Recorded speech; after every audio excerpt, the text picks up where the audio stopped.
The second list of questions you want to ask yourself is, what do you love to do? What are you absolutely passionate about? Yeah? We don't want to see the world burn up, yeah? Let me tell you something. If you ever hear or see an article that I am somewhere in the Arctic saving the penguins, it's a lie, okay? Because while I care about global warming, I don't like to be cold. So I'm not going to be saving the penguins. However, I do live on a farm, and I do farm bees because I do believe in food security, and so I'm doing my part to help with global warming, to make sure we have bees, and therefore we have food, right? So what you care about is an indicator for yourself and what's important to you. And the third list you want to answer is, what does the world need? So in what moments do you find yourself going, why hasn't anybody solved this problem? Or wouldn't it be great if this just worked a little bit like this? Or, why can't we just have that? And you probably go, everyone's thought about this, it doesn't really matter. And the truth is, not everybody thinks about it, because you are made up of a unique set of experiences that influence very differently your perspective of the world. And then finally asking the question, what are people willing to pay for? Because I need money, right? And somewhere in the middle is your ikigai. So it's something that you are good at doing, that you love to do, that the world needs, and someone is willing to pay for.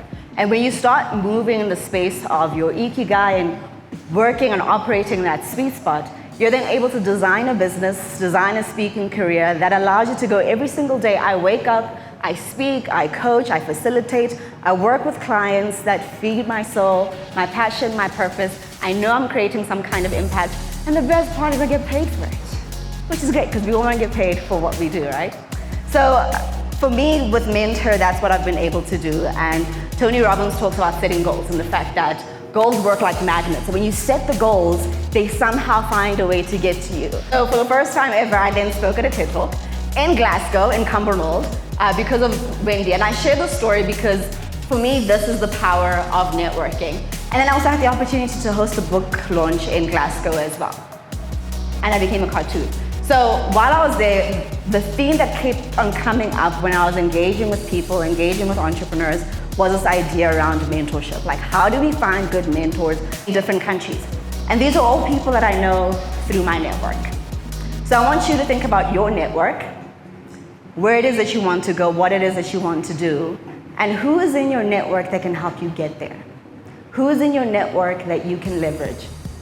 Steve Jobs has this quote that I really like about when you're thinking about where you're going. So if you answer those three most important questions and you look at your ikigai and you go, okay, this is the path that I want to go on to because I've got a clear idea about my end destination. So how do we grow as speakers into that space?